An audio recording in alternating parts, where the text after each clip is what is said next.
স্বাধীনতা যুদ্ধে হানাদার বাহিনীর হাতে আমার পরিবারের সবাই মারা গেছে, একমাত্র আমি বেঁচে আছি।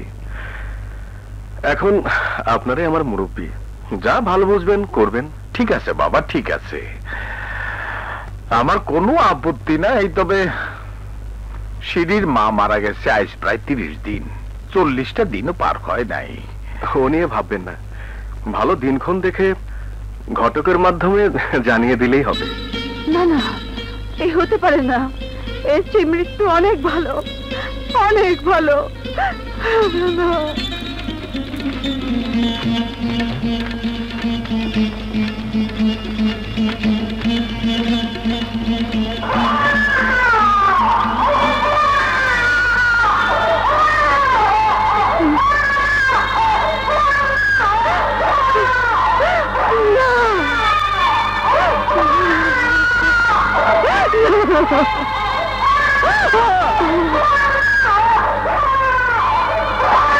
যতক্ষণ পর্যন্ত আমরা আমাদের সন্তানকে এই পৃথিবীতে জায়গা করে না পারবো, ততক্ষণ পর্যন্ত চলবে আমাদের বেঁচে থাকার যুদ্ধ।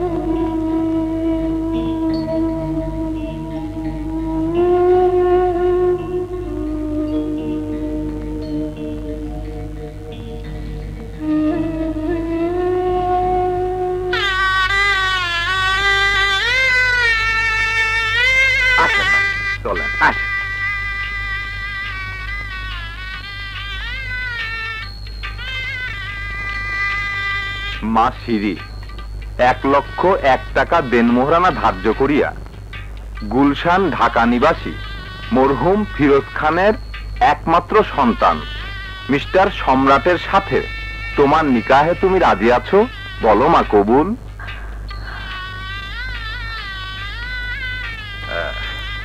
বলো মা, বলো, কবুল? বল সই, বল কবুল। আলহামদুলিল্লাহ, শুনছেন তো? জি জি। ফেলটু, কাঁদছিস কেন? কাঁদছিস? আরে বল, বল কেন কাঁদছিস? কিছু না, এমনিতেই। তুমি খেয়ে নাও। না, এমনিতে কাদার মতো ছেলে তুই না।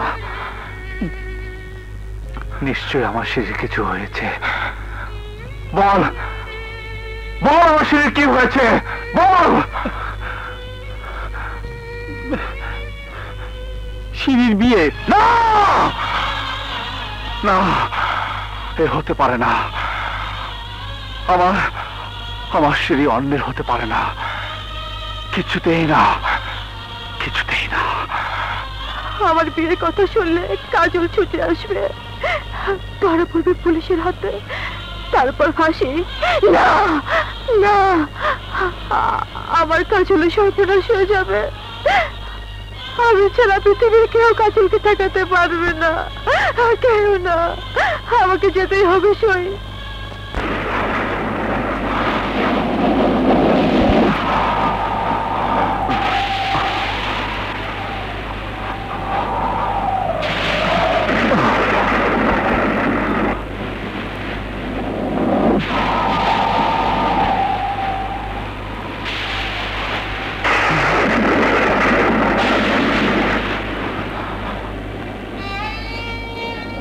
চাচি, যে সিঁড়িকে তুমি আমার হাতে তুলে দিয়েছিলে, সেই সিঁড়ি আজ বধূ সেজে অন্যের ঘরে যাচ্ছে। না, এ হয় না চাচি। তুমি শুধু একবার এই কবর থেকে আমাকে আদেশ করো চাচি, ওই মোরলের বাড়ি ভেঙে চুরে তস নস করে আমার সিঁড়িকে আমি উঠিয়ে আনবো। তার আর প্রয়োজন হবে না কাজল।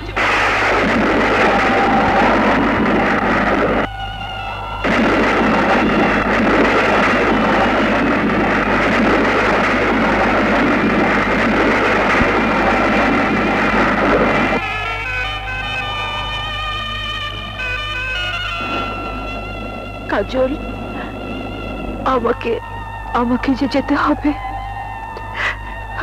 বিদায় দেবে না কাজল?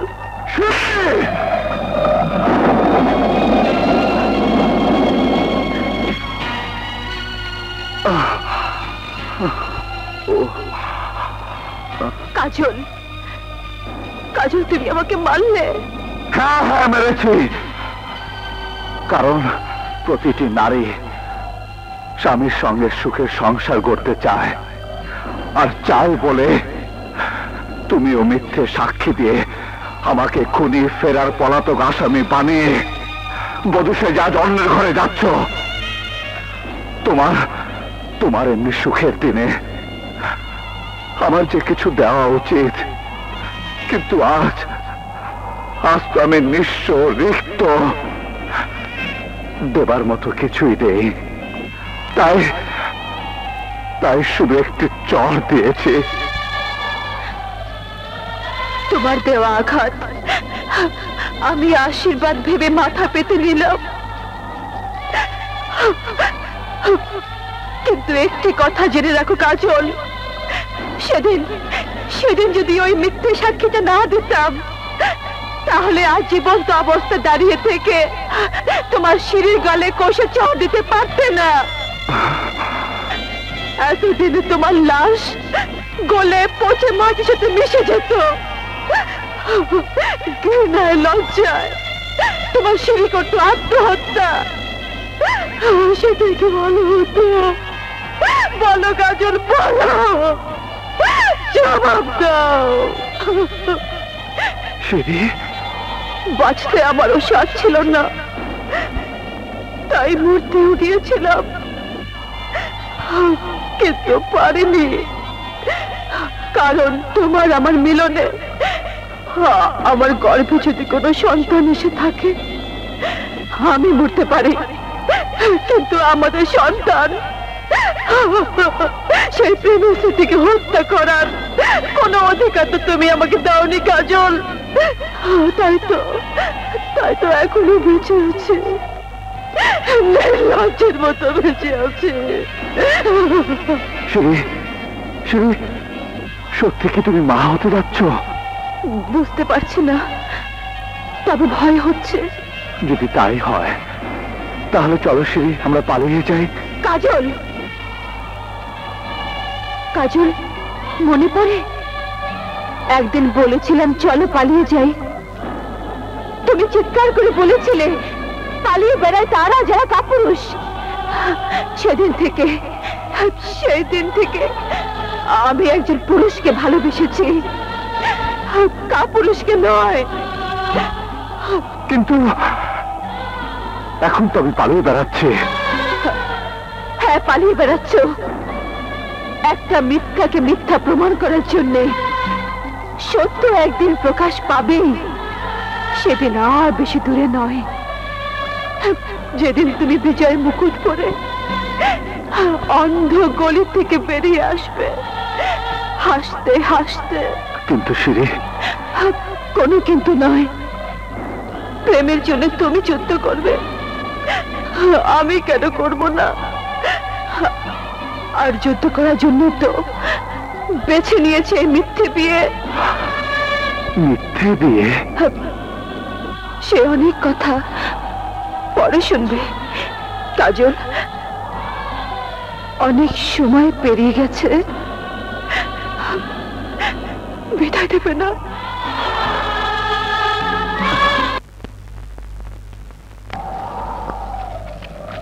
শিরি,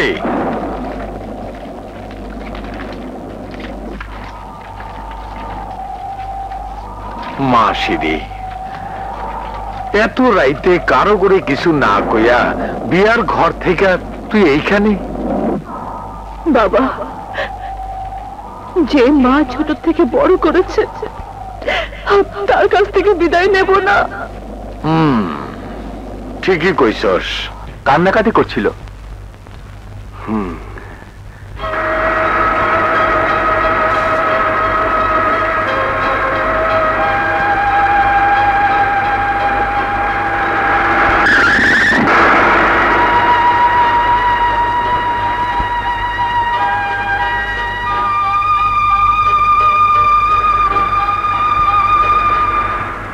কেন করলে কি হইলো? আজকে তো বাপেরা লগে আছে একটু তেজ জায়গাটা আবার হাইতে আইতাছে রে।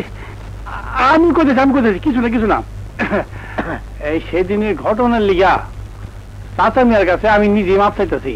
মাপ চাইতেছো?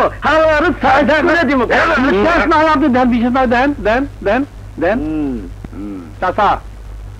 এই আমি নাকে খত দিয়ে কইতাছি, আমারে গোসল মাফ করে দেন। কেমন থাকতে জীবনে এই কাম আমি আর করুম না। আপনার পা দুইটা ভাগ করে টাকা কম হয়ে গেছে, এবার টাকা ঠিক আছে। এক, দুই,